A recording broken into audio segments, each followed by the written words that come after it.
Podcast yang senantiasa menyuguhkan isu hukum aktual yang dikaji dengan ragam perspektif dengan menghadirkan para ahli di bidang hukum. Saya host Anda, Dinar Fuza. Pada episode kali ini kita akan membahas penetapan tarif harga BBM Pertamina dalam perspektif hukum persaingan usaha. Telah hadir bersama kami semua, Profesor Dr. Sukarmi SH.M. Hum. Beliau merupakan Guru Besar Ilmu Hukum Ekonomi, Fakultas Hukum Universitas Brawijaya. Terima kasih Prof. Sukarmi sudah hadir di tengah-tengah kami semua. Akhir-akhir ini banyak sekali beredar berita, baik itu di media sosial, media cetak, ataupun artikel di internet yang menyatakan membahas tentang kisruh oplos Pertamax. Dan selanjutnya bermuara pada benang kusut korupsi tata kelola minyak. Seharusnya Pertamina sebagai BUMN perusahaan pesero yang memiliki nilai-nilai good corporate governance menyediakan barang dan jasa untuk kepentingan publik yang memiliki mutu tinggi, berdaya saing, dan tentu juga memperoleh keuntungan guna kapitalisasi nilai perusahaan. Mohon izin Prof. Sukarmi, bagaimana Prof. melihat proses bisnis Pertamina dalam hukum persaingan usaha? Ya, baik Mbak siapa? Dinar. Mbak Dinar, terima kasih ya. Memang ini isu yang cukup menarik ya akhir-akhir ini. Sebetulnya kalau kita bicara tentang Pertamina, case ini tidak case yang pertama. Sebetulnya ini akumulasi dari kasus-kasus yang sebelumnya. Tapi kembali lagi kepada tema kita, bagaimana Pertamina ditinjau dari sisi persaingan usaha begitu ya.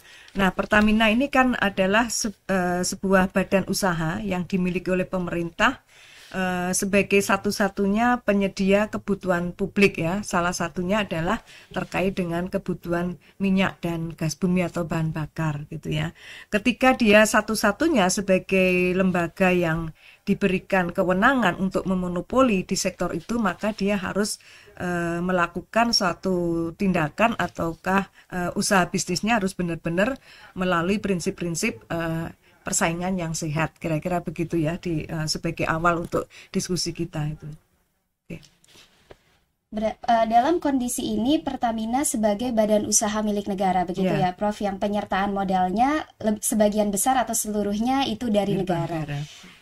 Bagaimana kondisi ini terkait apabila kita kaitkan dengan penetapan tarifnya? Apakah Pertamina memiliki strategi atau mekanisme dalam penetapan harga jual BBM yang beredar di masyarakat? Iya, oke. Karena sebagian dari BBM kita ini kan ada yang subsidi ya. Yang subsidi itu tentu harus ditetapkan oleh pemerintah. Tapi yang di luar yang non subsidi itu kan mekanisme pasar gitu ya. Tentu di dalam menetapkan harga semua pelaku usaha termasuk BUMN tentu memiliki strategi dan formulasi untuk menentukan harga. Nah, kalau kita lihat dari sisi ilmu ekonomi kan penetapan harga itu tentu sudah meliputi berapa biaya produksinya. Kemudian akumulasi dari berbagai hal yang memang harus diperhitungkan termasuk juga margin dan seterusnya. Sehingga harga yang beredar di dalam masyarakat tentu adalah sudah harga yang tentunya sesuai dengan mekanisme pasar gitu ya. Nah, artinya di situ bahwa apa yang dinikmati oleh konsumen sebagai pengguna bahan bakar ini tentu harus mendapatkan harga yang benar-benar harga yang kompetitif. Kalau toh itu harganya adalah harga yang ditetapkan pemerintah, maka dalam penetapan harga atau tarif dalam konteks ini ditetapkan pemerintah, maka tarif yang sesuai dengan prinsip persaingan adalah tarif yang ditetapkan dalam konteks batas atas. Nah, karena ini sifatnya adalah barang monopoli, maka tarif itu memang harus ditetapkan oleh pemerintah, sehingga memang tidak ada lagi pilihan alternatif harga di bawah itu gitu, atau disebut dengan HET ya, harga eceran tertingginya berapa gitu yang ditetapkan oleh pemerintah begitu. Tapi kalau itu barangnya adalah barang yang memang mekanisme pasar, ya mekanisme pasar itu tentu akan ditentukan oleh pelaku usaha, tentu dengan perhitungan-perhitungan ekonomis yang sudah ada standarnya berapa yang harga kewajaran yang harus diberikan kepada konsumen begitu. Begitu. Jadi dari penjelasan Prof. Sukarmi kita bisa melihat bahwa ada dikotomi ya Prof. Bagaimana harga yang menjadi BBM penugasan, begitu subsidi yang itu ditetapkan pemerintah melalui HET, dan selanjutnya ada harga yang pasar yang menggerakkan Iya, itu ya, betul. invisible hand begitu Iya. ya, Prof, yang menggerakkan. Lantas apakah memungkinkan perusahaan tadi disebutkan bahwa Pertamina itu sebagai satu-satunya penyedia bahan bakar minyak begitu. Untuk perusahaan swasta yang juga bergerak atau menyediakan BBM tersebut, bagaimana eksistensi dari perusahaan swasta tersebut, Prof? Apakah penetapan harga jual untuk perusahaan swasta juga ada intervensi pemerintah ataukah seperti apa? Oke, baik. Kalau untuk swasta tentunya tidak ada. Mereka benar-benar ditetapkan oleh mereka sendiri dengan skema yang dimiliki oleh perusahaan. Masing-masing perusahaan tentu memiliki strategi ya, strategi di dalam penetapan harga. Kita lihat di pasaran khusus untuk BBM yang langsung digunakan oleh masyarakat ya, bensin misalnya, itu kan ada pelaku lain selain Pertamina, ya kan? Ada Shell, kemudian yang lain-lain gitu ya. Nah, tentu mereka kan kita lihat di pasaran harganya kan nggak sama itu ya. Nah, tentu harga itu sangat bergantung pada jenis atau ukuran kualifikasinya. Yang tinggi juga harganya tinggi, yang rendah juga rendah seperti itu. Sehingga kembali lagi pada pertanyaan tadi, maka pemerintah tidak ada cawe-cawe atau turut campur tangan dalam penetapan harga bagi pelaku usaha di sektor swasta, khususnya untuk BBM ini, begitu. Iya. Izin Prof, bagaimana Prof Karmi melihat Pertamina tadi, perusahaan proses bisnis dari Pertamina itu, apakah Pertamina sebagai perusahaan yang telah menjalankan prinsip yang wajar dan sehat dengan iklim usaha yang sehat, efisien, efektif sehingga bisa mendorong ekonomi pasar yang wajar, atau justru malah menggerakkan adanya tadi sempat disebutkan adanya monopoli dan diskriminasi harga. Nah, seperti itu. Ya, oke. Memang kita perlu melakukan koreksi ya dalam evaluasi lah begitu ya. Pertamina sebagai badan usaha yang diberikan kewenangan untuk menyediakan essential facilities, dalam konteks ini adalah bahan bakar tadi, maka perlu harus koreksi diri. Apakah selama ini telah efisien atau belum? Tapi kalau kita lihat dalam sisi kegiatan bisnisnya, seharusnya dia bisa efisien. Tapi faktanya kan masih belum, sehingga saya akan melihat dari sisi dampak monopoli yang dimiliki oleh Pertamina terhadap kinerja Pertamina. Ya, yang pertama adalah Pertamina ini kan memiliki peran penting sebetulnya ya dalam konteks ketersediaan migas di Indonesia. Nah, pasarnya adalah pasar monopoli yang memiliki dampak seharusnya positif ya terhadap kinerja Pertamina. Bagi pelaku usaha yang sudah diberikan hak untuk monopoli sepenuhnya, seharusnya dia bekerja dengan sepenuh hati dan benar-benar memang hasil kinerja monopolinya itu adalah untuk kepentingan publik kan begitu. Nah, satu pertama yang perlu kita lihat, apakah efisiensi dan pertumbuhan ekonomi yang ada dengan kekuatan monopoli yang dimiliki oleh PT Pertamina dalam hal ini adalah sudahkah memiliki sampai pada skala ekonomi yang memang benar-benar lebih besar gitu ya. Nah, tentu ini kan akan terlihat seberapa sebetulnya sekalipun Pertamina adalah pelaku usahanya pemerintah kan juga tetap dibebani dalam mendapatkan profit, keuntungan. Nah, berapa sekarang keuntungan yang sudah diberi? Apakah selama ini dia sudah memberikan keuntungan ya dari hasil keuntungan itu kemudian sudah benar-benar untuk negara? Yang kedua, hasil kinerja monopolinya itu apakah sudah benar-benar dinikmati oleh masyarakat? Khususnya tentunya adalah pada konsumen pengguna dari si bahan bakar tersebut gitu ya. Yang kedua adalah Pertamina sebagai lembaga yang ditunjuk hak monopoli tadi, maka efisiensi pengadaan barangnya seperti apa? Ya, barang publik ya. Ini kan barang publik.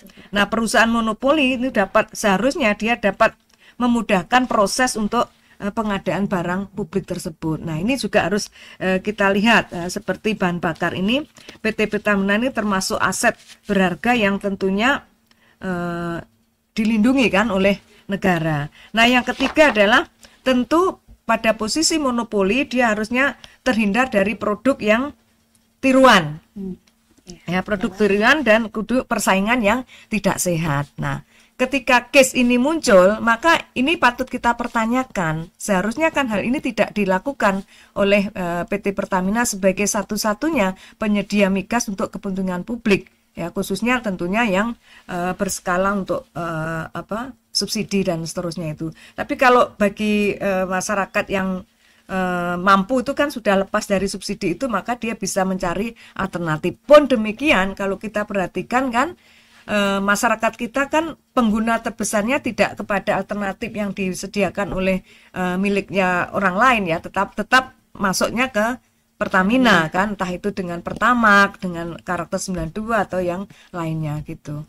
Jadi seperti disampaikan oleh Prof. Karmi tadi bahwa Pertamina ini memiliki hak monopoli gitu ya Prof, dari negara. Sepatutnya hak monopoli itu tidak menyediakan barang publik tadi untuk kepentingan publik satu-satunya, bukan merupakan barang tiruan. Namun ini ternyata terjadi begitu, dan seharusnya persaingan usahanya sehat begitu ya Prof. Mohon izin Prof, bagaimana Prof. Karmi melihat sebagaimana diamanatkan di Undang-Undang Nomor 5 Tahun 99 tentang larangan praktik monopoli dan persaingan usaha tidak sehat. Maka di situ ada amanah yang disampaikan adanya demokrasi ekonomi. Bagaimana Prof. Karmi melihat merelevansikan itu dengan demokrasi ekonomi di Indonesia? Iya, memang di pasal tujuan ya, di tujuan pasal 3 itu memang ini related dengan tentunya pasal 33 Undang-Undang Dasar 1945. Di situ merupakan konstitusi ekonomi yang salah satu perwujudan konstitusi ekonominya adalah melalui Undang-Undang 599, bahwa di situ ada asas terkait dengan demokrasi ekonomi yang efisien dan seterusnya. Nah, kunci dari adanya satu persaingan yang sehat itu adalah efisiensi. Bagi siapa pelaku usaha, baik itu pelaku usaha swasta maupun itu BUMN, maka dia harus berperilaku efisien. Ketika dia efisien, maka dia akan bisa mewujudkan amanah dari asas dan kemudian tujuan dari undang-undang itu, yaitu perwujudan adanya demokrasi ekonomi. Nah, kalau kita lihat di situ kan sebetulnya demokrasi ekonomi itu kan kegiatan ekonomi yang kembali lagi diperuntukkan untuk kesejahteraan masyarakat kan begitu. Nah, ketika dia efisiensi, maka akan dia melahirkan sebuah produk ya, sebuah produk yang berkualitas, kemudian akan muncul harga, tentu harga yang sangat kompetitif dan harga yang bisa terjangkau oleh masyarakat kita begitu. Jadi perspektif bahwa harga yang kompetitif di dalam pandangan bukan perusahaan swasta begitu ya Prof, kompetitif bagi Pertamina itu adalah yang bisa terjangkau oleh masyarakat. Karena tadi ketika efisien maka berdaya gunanya lebih besar begitu ya Prof. Apabila kita melihat Prof, salah satu Pertamina tidak bisa dipungkiri memiliki tujuan untuk meraup keuntungan. Sebagaimana profit oriented tadi, sejauh mana Pertamina itu memiliki kewajiban begitu untuk memperoleh keuntungan guna penerimaan negara, namun di sisi lain tetap harus memberikan kemanfaatan umum, harus membantu pengusaha ekonomi lemah, begitu Prof. Ya, itu kan memang iya. Kewajiban yang dibebankan kepada BUMN. Selain dia sebagai pelaku usaha yang harus berorientasi pada profit, tapi masih dibebani untuk hal-hal yang sifatnya adalah sosial ya. Nah, tentu itu menjadi kewajiban. Nah, sehingga dengan demikian apapun ceritanya, ketika dia sudah melabelkan dirinya sebagai pelaku usaha, maka dia harus berlaku secara profesional, kan gitu ya. Ketika dia berlaku secara profesional, maka sekalipun tadi ada kewajiban sosial, maka tetap dia harus melakukan itu, ya. Ada CSR atau apapun namanya, tetap harus diperhatikan itu. Nah, salah satu amanat yang dibebankan kepada pelaku usaha yang memiliki karakter tadi struktur monopoli karena undang-undang, ini kan Pertamina ini kan monopoli karena undang-undang, adalah tetap dia harus menjaga apa yang disebut dengan kepentingan umum. Maka oleh karena itulah karena dia kan public interest gitu ya, untuk menjaga kepentingan umum itu, dan barang yang disediakan juga rata-rata barang yang dimonopoli oleh negara itu kan pasti barang yang untuk kepentingan masyarakat. Nah, sehingga dengan demikian maka Pertamina sebagai perusahaan public services, maka dua kepentingan itu harus bisa berjalan seiring dan sejalan begitu. Apalagi dengan ketentuan undang-undang BUMN yang baru ini kan sebetulnya dia punya peran yang cukup besar ya dalam konteks untuk benar-benar dia dalam tanda kutip diarahkan kegiatan ininya benar-benar harus profesional begitu. Ya.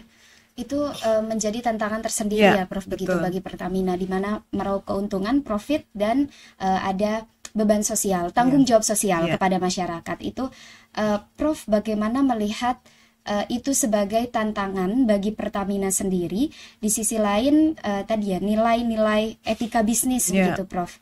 Dan juga direlevansikan dengan perkembangan atau dinamika hukum dengan adanya undang-undang BUMN yang baru. Apa yang seharusnya menjadi prioritas begitu, Prof, bagi Pertamina itu sendiri? Apakah berbenah dalam aspek apa atau yang menjadi tantangan untuk Pertamina? Ya, tentu ada beberapa aspek ya yang bisa harus dilakukan oleh Pertamina dalam situasi dan kondisi sekarang ini. Di sisi lain Pertamina juga menghadapi persaingan dari masuknya pelaku usaha lain. Nah, tentu kalau dia berhadapan dengan pelaku usaha lain kan satu-satunya cara yang harus dia lakukan adalah melakukan inovasi. Ya, dia harus melakukan inovasi dan kreativitas bagaimana melahirkan atau memproduksi barang ataupun jasa yang benar-benar berkualitas sehingga masyarakat kita merasa nyaman dengan menggunakan produk dalam negeri kita, kan gitu ya. Walaupun kalau kita bicara BBM itu kan bahan mentahnya juga hasil dari luar kan, begitu ya, hasil impor dan seterusnya. Tentu berbenah ini juga terkait juga dengan di internal. Ya, di internal profesionalisme dari para ya pimpinan yang ada di situ, mulai dari komisaris, direksi dan seterusnya begitu. Kemudian juga pengawasan juga menjadi hal yang sangat penting karena ini adalah produk yang setiap saat harus beredar ke masyarakat, maka itu harus benar-benar harus ada kontrol yang luar biasa ketatnya begitu. Nah, tapi kunci yang paling utama memang ketika dia sebagai satu pelaku usaha, satu-satunya cara dia harus punya inovasi dan juga benar-benar harus mengejar apa yang disebut dengan efisiensi tadi. Inovasi, efisiensi begitu ya, Prof, dan juga adanya profesionalisme dari para pemangku kepentingan begitu ya, Prof, dengan tentunya harus ada pengawasan yang ketat juga. Kalau kita melihat itu etika bisnis dari secara khusus Pertamina itu sendiri, bagaimana untuk etika bisnis yang kalau misalnya kita melihat dalam persaingan usaha, ekonomi pasar yang wajar begitu, Prof, untuk badan usaha yang lain begitu. Iya. Kalau dari sisi persaingan usaha, tentunya kan prinsip-prinsip persaingan usaha itu harus diinternalisasikan pada diri para pelaku usaha. Ya, mereka harus siap untuk bersaing, dia harus siap tadi berinovasi, dia siap tidak memberikan diskriminasi kepada siapapun, kan begitu ya. Maka dia harus bisa memberikan harga produk barang maupun jasa antara kualitas dengan harga harus sebanding. Maka itu yang perlu harus dilakukan oleh pelaku usaha secara umum, baik itu BUMN maupun yang pelaku usaha swasta gitu. Nah, sehingga kalau dia tidak bisa memenuhi prinsip-prinsip itu, maka ataupun kalau toh dia tidak bisa memenuhi itu, dia melakukan satu tindakan di luar apa yang harus dia lakukan, maka dia kan punya potensi untuk melanggar prinsip persaingan kan gitu. Nah, kalau sudah melanggar prinsip persaingan dan itu kan akan mengurangi prestis ataupun mengurangi kredibilitas dari si pelaku usaha itu sendiri begitu. Jadi sebetulnya internalisasi dari fundamental principles begitu ya, itu akan kembali begitu kepada kredibilitas badan usaha itu sendiri. Betul. Prof izin tadi disampaikan bahwa salah satu prinsipnya adalah non diskriminasi begitu ya, Prof. Karena terhadap suatu harga dengan kualitas itu harus sebanding. Bagaimana ketika terjadi tidak sebanding antara harga dan kualitas? Kualitas yang diperoleh masyarakat lebih rendah daripada seharusnya harga yang ditetapkan begitu, Prof. Apakah memungkinkan terjadinya seperti kalau kita kembali kepada kasusnya Pertamina begitu ya? Apakah terjadi diskriminasi pula di dalamnya, intervensi juga di dalamnya, sehingga menjadi iklim usahanya sedikit lebih tidak sehat begitu? Apakah itu berdampak pada ketidakstabilan ekonomi negara? Gitu? Ya pastinya, ya kalau itu terjadi pastinya. Nah, dengan case yang sekarang ya kita tidak tahu ya nanti bagaimana hasil selanjutnya yang dilakukan oleh Kejaksaan Agung ya, hasil hasil pembuktiannya gitu ya. Kasus ini kan sekarang sudah terindikasikan kerugian negaranya berapa itu? Kan disebut dengan mega corruption kan, yang sampai 100 triliun atau berapa itu. Nah, artinya kalau itu sudah, kenapa kemudian itu terjadi? Ya, kalau itu terjadi seperti itu, maka itu kan karena akibat dari suatu tindakan yang tidak dilakukan dengan cara yang sehat tadi itu ya, sebagaimana mestinya tadi gitu. Pasti itu akan punya dampak, kalau kerugian negara ya nanti dampaknya kepada kepentingan masyarakat secara umum, karena itu kan duitnya duit rakyat sebetulnya, ya kan? Nah, sekarang dipaksa rakyat untuk membeli dengan harga yang tinggi tetapi dengan kualitas yang tidak semestinya. Nah, kalau dari sisi persaingan, maka kalau tadi strukturnya dia monopoli, maka kalau misalnya kita akan tarik, bisa jadi itu menjadi praktek monopoli kan begitu. Nah, monopolinya sah-sah saja. Ya, secara undang-undang kan dia diberi hak untuk monopoli, tapi pelaku usaha yang diberikan hak monopoli dalam konteks ini adalah BUMN, dalam hal ini adalah lebih khusus lagi adalah PT Pertamina, maka ketika diberikan hak monopoli tidak boleh dia melakukan apa yang disebut dengan praktek monopoli. Nah, saya bisa mengatakan bahwa ini menjadi indikasi praktek monopoli, perilaku yang dilakukan oleh Pertamina, misalnya dengan mengurangi kualitas tapi dijual dengan harga yang sebanding dengan harga. Iya, tidak sebanding yang sepatutnya itu seharusnya KPPU bisa berbuat untuk melakukan proses penyelidikan atau apapun namanya gitu ya, paling tidak meminta klarifikasi bagaimana bisa terjadi hal demikian. Jadi case ini kan bisa dari berbagai sudut pandang ya. Dari sisi konsumen juga bisa dia melakukan, kalau konsumen merasa dirugikan dengan mengeluarkan sejumlah uang tetapi kualitas yang tidak diperoleh tidak sebanding, ya itu maka dia bisa melakukan gugatan class action misalnya, ya kan, karena penggunanya kan cukup banyak masyarakat kita. Nah, itu bisa melakukan class action. Dari sisi persaingan, dia ada punya potensi, satu di pasal 17 praktek monopoli, dua bisa di pasal 21, bukan, ada kecurangan. Kan ada kecurangan di dalam membuat produksi tadi sehingga berpengaruh kepada harga. Nah, harganya seharusnya kan bukan segitu, tapi ini dijual dengan harga yang level tinggi kan? Karena ada campurannya tadi. Ini kalau menurut saya sih bisa dibidik dengan dua pasal itu. Ini menjadi perspektif yang menarik begitu ya, Prof, ketika 21 ya. 21. Kalau 20 itu predatory pricing, tapi kalau 21 ada kecurangan di dalam praktik monopoli. Iya. Oke, berarti kalau kita melihat itu ada hal yang menarik begitu bagi masyarakat yang melihat sebetulnya memang Pertamina diberikan hak begitu hak artifisial ya, hak buatan dari negara kepada Pertamina itu berupa hak monopoli. Namun tetap meskipun memiliki hak monopoli tidak boleh larangan praktik monopoli itu tadi ya. Hak monopoli itu sepatutnya berdasarkan prinsip demokrasi ekonominya begitu ya, Prof ya. Apa yang menjadi Prof, dalam kondisi seperti ini akhirnya kita kembali kepada konsumen masyarakat begitu. Ada ketidakpercayaan dari publik, dari masyarakat ketika itikat baik mungkin begitu ya, Prof ya, kalau kita sebagai masyarakat bergaransi kepada negara begitu. Ternyata itu menjadi disalahgunakan begitu, seperti yang Prof tadi sampaikan, adanya praktik monopoli, dan itu bisa menjadi bahan saran rekomendasi untuk KPPU tadi melakukan klarifikasi. Dari bagaimana kita masyarakat ya melihat ini untuk bisa lebih bijak begitu, Prof, dan pasti ini keresahan, mungkin kalau kita bisa bilang ketidakpercayaan lagi terhadap BUMN begitu ya. Bagaimana Prof Karmi bisa memberikan pandangan kepada masyarakat begitu, Prof, untuk bisa tetap dalam berpikir memutuskan kebijakan-kebijakan yang sifatnya mikro begitu itu bagi masyarakat itu sendiri. Iya.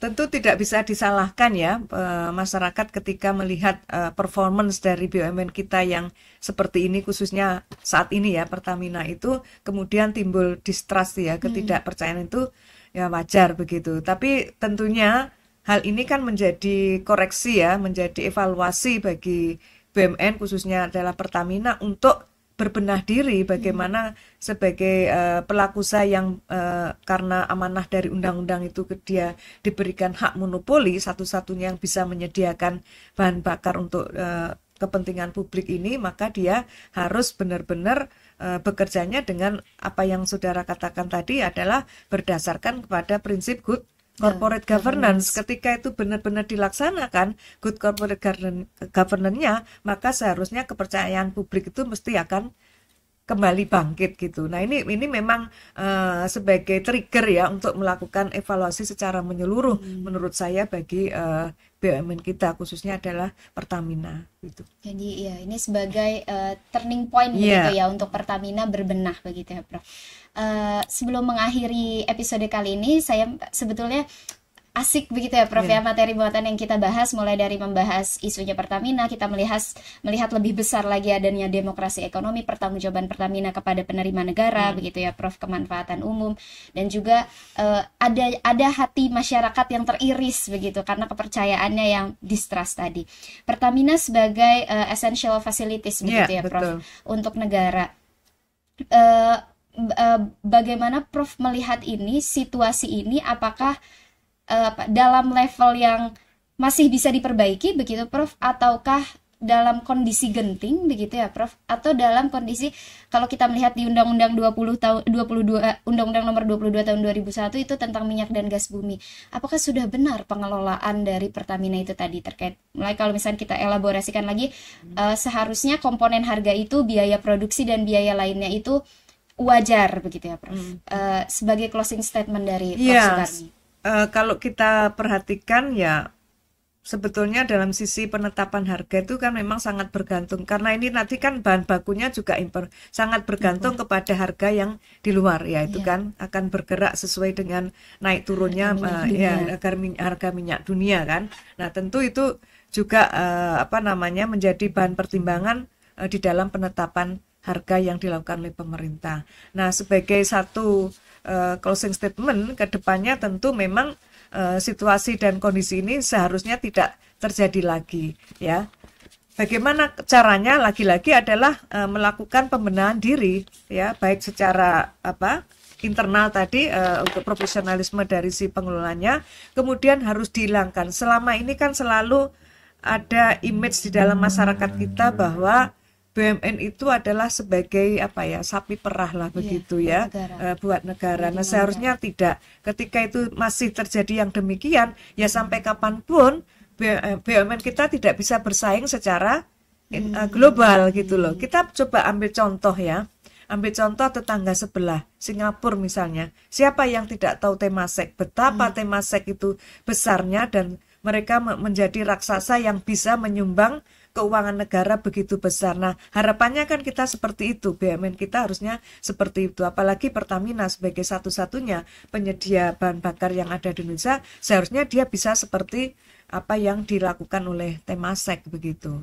Nah, itu. Kalau bisa seperti itu ya, maka apa yang dicita-citakan oleh pasal 33 tadi, demokrasi ekonomi, kemudian kesejahteraan masyarakat bisa segera terwujud gitu. Tapi kalau tidak, ya kita lihat, kita tahu ini sekarang seperti ini kan seperti gunung es yang meledak. Sebetulnya ini kan sudah kejadian yang cukup lama, pembiaran dan seterusnya, akumulasi dari persoalan bahan bakar ini sudah lama sebetulnya. Dulu ingatlah ketika saya masih di KPPU itu kan pernah kasus yang kita juga termasuk yang salah satu bagian tim yang melakukan proses risetnya, klarifikasinya di Singapura bersama tim yang lain terkait dengan Petra dan kawan-kawannya itu gitu. Nah, ini mudah-mudahan sih dengan kondisi saat ini sudah harus sepertinya BUMN kita khususnya Pertamina sudah harus bisa menjadi andalan bagi Indonesia gitu. Baik Prof, terima kasih banyak Prof atas closing statement yang telah disampaikannya. Senang sekali rasanya hadir Prof Sukarni di tengah-tengah kami semua. Namun karena keterbatasan waktu, kita semua harus mengakhiri pertemuan atau episode kali ini. Dan kalau sedikit boleh menyimpulkan bahwa seperti sarannya tadi Prof. Karmi, demokrasi ekonomi akan terbangun melalui fundamental principles begitu ya, yang harus dipegang teguh oleh Pertamina, efisiensi, profesionalisme, dan tentunya inovasi untuk bisa berdaya saing. Harapannya daya saingnya bisa bisa internasional, bisa global, sehingga akan kembali manfaat-manfaat ekonomi bagi Indonesia itu sendiri. Terima kasih Prof. Sukarmi sekali lagi untuk kesempatan yang telah diberikan kepada teman-teman di FAUB Podcast, dan terima kasih juga untuk kawan FH yang telah mendengarkan. Terima kasih sudah menyaksikan juga. Jangan lupa untuk like, comment, subscribe, dan turn on notification for more exciting episodes. Dan sampai jumpa. Terima kasih, saya Dinar Fuza, pamit undur diri.